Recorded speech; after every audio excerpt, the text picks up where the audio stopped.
আমরা অনেক ইনস্টিটিউটে খোঁজ করি বা অনেক প্রতিষ্ঠান আমাদেরকে বলে যে ডিজিটাল মার্কেটিং শিখতে হলে 30,000 টাকা লাগবে, বা গ্রাফিক ডিজাইন শিখতে হলে 30,000 টাকা, 40,000 টাকা লাগবে, ওয়েবসাইট ডিজাইন শিখতে হলে 50,000 টাকা লাগবে।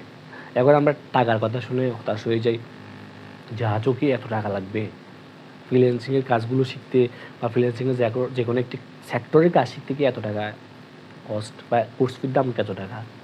এখন ফার্স্ট অফ অল আমি আমার কথা বলি, আমি কিন্তু যখন ডিজিটাল মার্কেটিংটা শিখি আমি কিন্তু 30,000 টাকা দিয়ে আমি এই ইনস্টিটিউট থেকে ফ্রিল্যান্সিং ডিজিটাল মার্কেটিংটা শিখি।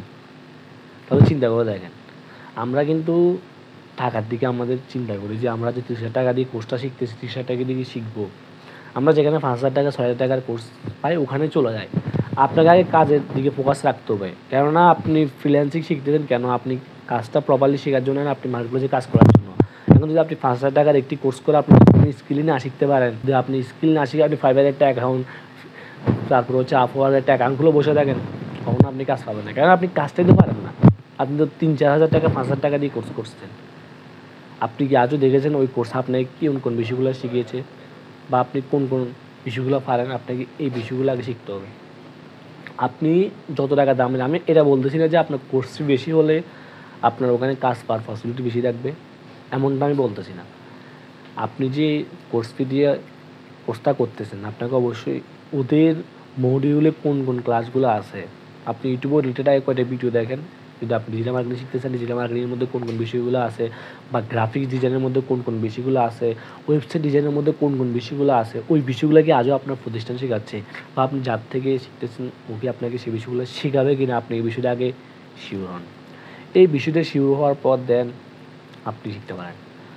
আমি মনে করবো যদি আপনাকে ভালো শেখায় তাহলে আপনার কোর্স ফি বেশি দিয়ে অ্যাডমিশন দিতে আপনার সমস্যা নেই, কারণ আপনার কাজটা শেখা প্রয়োজন।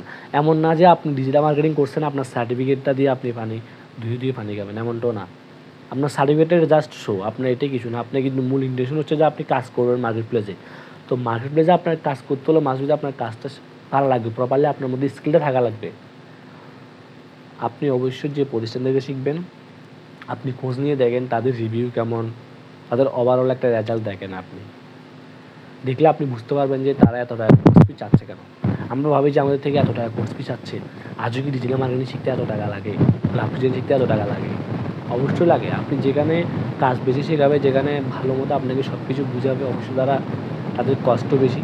কিন্তু অবশ্যই আপনি যাচাই করে দেখবেন, এমনটাও না যে আমি আগে বলছি কথাটা যে কোর্স ফি বেশি মানে কাজ বেশি শেখাবে, এমনটাও না। আপনি সব বিষয়গুলো দেখবেন, বা ওই প্রতিষ্ঠান থেকে বা ওদের থেকে কারা কারা কাজগুলো শিখছে তাদের থেকে একটু জানতে পারেন যে তারা আজও কি কাজ করতেছে বা তারা কেমন কী পারে। এই বিষয়গুলো আপনি একটু যাচাই করে দেখবেন। এই বিষয়গুলো যাচাই করে দেখে দেন আপনি কোর্স বেশি হলে আপনি ওখানে অ্যাডমিশন নেবেন। এটা আমি আপনাকে পার্সোনালি সাজেস্ট করবো।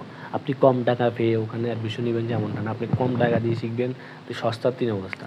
আপনি সস্তা দিয়ে কোনো কিছু শিখবেন, কম টাকা দিয়ে কোনো কিছু শিখবেন, এটা লাইফ টাইমের জন্য। এটা ভালো মতো কাজে শিখেন নাই।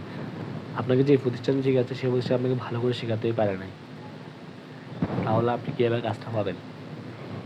অ্যান্ড ভিডিওটি ভালো লাগলে অবশ্যই একটি লাইক দিবেন। আর আপনি যদি আমার ইউটিউব চ্যানেলটা নতুন করে থাকেন তাহলে অবশ্যই আমার চ্যানেলকে সাবস্ক্রাইব করে দেবেন। তো ভালো লাগবেন সবাই, দেখা হচ্ছে নেক্সট কোনো ভিডিওতে, নেক্সট কোনো সময়।